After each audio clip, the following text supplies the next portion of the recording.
வணக்கம் நண்பர்களே. இன்றைக்கி வீடியோவில் இந்த மாதிரி டில்ட்டிங் டைப்பு வெட் கிரைண்டரோட சுவிட்சு, இண்டிகேட்டர் லைட்டு அது எல்லாத்தையும் மாற்ற போகிறோம். அது எப்படி மாற்றுறதுன்னு பார்த்துடலாம். கம்பெனி சுவிட்சு கிடைக்கல, ஆனால் அது கிடைச்ச சுவிட்சை வச்சு நம்ம மாற்றலாம். ஒரு புஷ் சுவிட்சு, இண்டிகேட்ரு, அப்புறம் ஓவர்லோட் சுவிட்சு. இது கம்பெனிலே வந்தது. இந்த மாதிரி கிடைக்கல, எலக்ட்ரிக்கல் கடையில் என்ன கிடைச்சதோ அதை வச்சு நம்ம மாற்றிடுவோம். இப்போ வாங்க வீடியோக்குள்ளே போயிடலாம். முதல்ல அந்த பிளாக் கலர் கேப்பை கழட்டிடுங்க. அது கொஞ்சம் டைட்டாக தான் இருக்கும். ஸ்க்ரூ வச்சு நம்பி தான் கழட்டணும். ரெண்டாவது அந்த 4 ஸ்க்ரூவையும் நம்ம கழட்டிடுவோம்.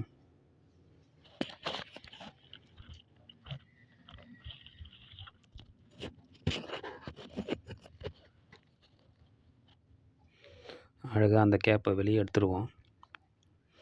வெளியே எடுத்து பார்த்திங்கன்னா கொஞ்சம் உள்ளே தூசியாக தான் இருக்கும் பொதுவாக எல்லா கிரைண்டர்லையுமே. அந்த ப்ரெஷ்ஷை வச்சு நம்ம டஸ்ட் பண்ணிவிடுவோம்.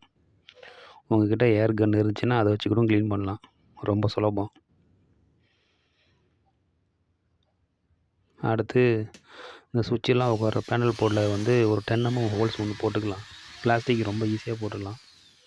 பின்னாடி ஏதாவது பிசுறு இருந்துச்சுன்னா கட்டிங் பிளேயரோ இல்லாட்டி நோஸ் பிளேயரோ வச்சு நம்பி எடுத்துடலாம். அதில் நம்ம வாங்கிட்டு வந்து இண்டிகேட்டர், இது ஆக்சுவலி பார்த்திங்கன்னா வாட்டர் ஹீட்டரோட இண்டிகேட்டர், கீசர் மாட்டுறோம் இல்லையா, அந்த ஹீட்டர் தான். இதை டைரெக்டாக போடலாம். ரெசிஸ்டர்லாம் தேவை கிடையாது. 220 வோல்ட்லேயே வேலை செய்யும். ஸோ அந்த இண்டிகேட்டர் லைட்டை போட்டு அந்த லாக் நட்டை போட்டு லாக் பண்ணிவிடுவோம். எல்லாமே பிளாஸ்டிக் தான். ரொம்ப ஈஸியாகவே அவைலபிளாக கிடைக்கும் எலக்ட்ரிக்கல் கடையில். மொத்தம் 3 பொருளுமே பார்த்திங்கன்னா 90 ரூபாய்க்குள்ளேயே முடிஞ்சது. சரி, நம்ம இப்போது வந்து புஷ் சுவிட்சை போட்டுருவோம். 2 ஸ்க்ரூ இருக்கும். 2 ஸ்க்ரூவை கழட்டிட்டு அந்த புது சுவிட்சை வச்சு மாட்டினீங்கன்னா சுவிட்சு உக்காந்துக்கும். அடுத்து நம்ம ஓவர்லோட் சுவிட்சு மாட்டிடலாம். ஓவர்லோட் சுவிட்சுலேயும் அப்படி தான் ஒரு லாக் நட் இருக்கும். அதை மேலே போட்டு உள் பக்கமாக ஓவர்லோட் சுவிட்சு வச்சு டைட் பண்ணிடலாம். இது நம்ம நார்மலாக எலக்ட்ரிக்கலில் போய் கேட்டிங்கனாவே தருவாங்க. ஓவர்லோட் சுவிட்சு கேட்டால் தருவாங்க.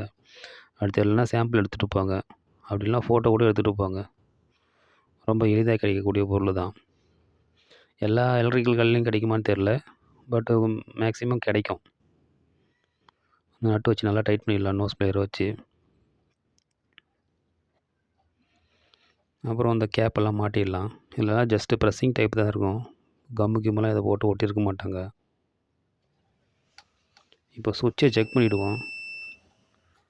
ஆன் கண்டிஷனில் பஸ்ஸர் வரணும், ஆஃப் கண்டிஷனில் வரக்கூடாது. அதுக்கப்புறம் ஓவர்லோட் சுவிட்சையும் செக் பண்ணிடலாம். நார்மல் கண்டிஷனில் சவுண்டு வரணும். இப்போ எல்லா ஒயருக்கும் லெக் அடிச்சிருவோம். இது வந்து நேராக ப்ளக்லேருந்து வர்றது தான். அது நேராக வந்து ஓவர்லோட் சுவிட்சுக்கு போயிடும். ஓவர்லோட் சுவிட்சிலேருந்து சுவிட்சிலேருந்து கிரைண்டரு, இதுதான் கனெக்ஷனு. நம்ம இண்டிகேட்டரும் அதே மாதிரி தான். சுவிட்சோட அவுட்புட்டில் தான் இண்டிகேட்டரை நம்ம ஒரு லைன் கொடுத்துருவோம். நியூட்ரல் வந்து காமன் தான். நம்ம ஒயரெல்லாம் உள்ளே தள்ளி அந்த பேனலில் ப்ரெஸ் பண்ணிவிடுவோம். கொஞ்சம் பார்த்து அமுக்கணும். அந்த அந்த கிளிப் பண்ணுற மாதிரி இருக்க நாப் பார்த்திங்கன்னா பட்டாலும் உடஞ்சிரும். கொஞ்சம் கேர்ஃபுல்லாக ஹேண்டில் பண்ணணும். அதுக்கப்புறம் எல்லா ஒயர் கனெக்ஷன் கொடுத்துடலாம். டேப் அடிச்சிடலாம். நீங்கள் கழட்டும் போதே நீங்கள் ஃபோட்டோ எடுத்து வச்சிட்டிங்கன்னா உங்களுக்கு ஒயர் கனெக்ஷன்லாம் மறக்காது.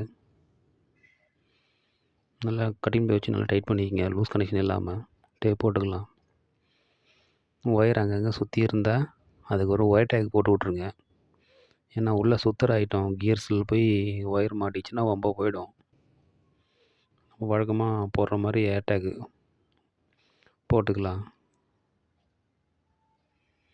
எக்ஸஸாக இருந்தால் கட் பண்ணி விட்றலாம்.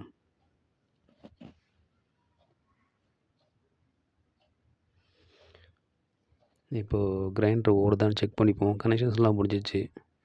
சுவிட்செல்லாம் எல்லாமே ஃபிக்ஸ் பண்ணிட்டோம். இப்போது சுவிட்சை ஆன் பண்ணி கிரைண்டர் ஓடுதா இல்லையான்னு செக் பண்ணிடலாம்.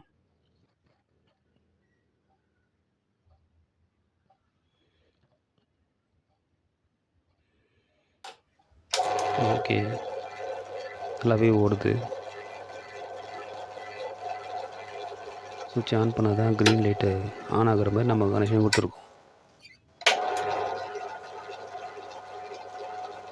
அவ்வளோதான், கனெக்ஷன்ஸ் எல்லாமே ஓவர்.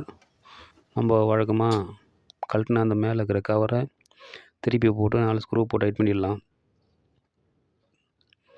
அதுக்கப்புறம் சென்டரில் வைக்கிற அந்த ரவுண்டு வாஷர் அதையும் ஃபிக்ஸ் பண்ணிவிடுவோம். அந்த 4 ஸ்க்ரூ போட்டதுக்கப்புறம் அதுக்கு மேலே ரப்பர் புஷ்ஷு மாதிரி ஒன்று கொடுப்பாங்க. அந்த ஸ்க்ரூ உள்ளே தண்ணி போயிடாமல் இருக்கிறதுக்காக தான் அந்த புஷ்ஷு. அதை மறக்காமல் போட்டுக்கங்க. இல்லாட்டி தண்ணி உள்ளே போய் நாசமாயிடும். இனி ஒரு நல்ல வீடியோவில் சந்திப்போம்.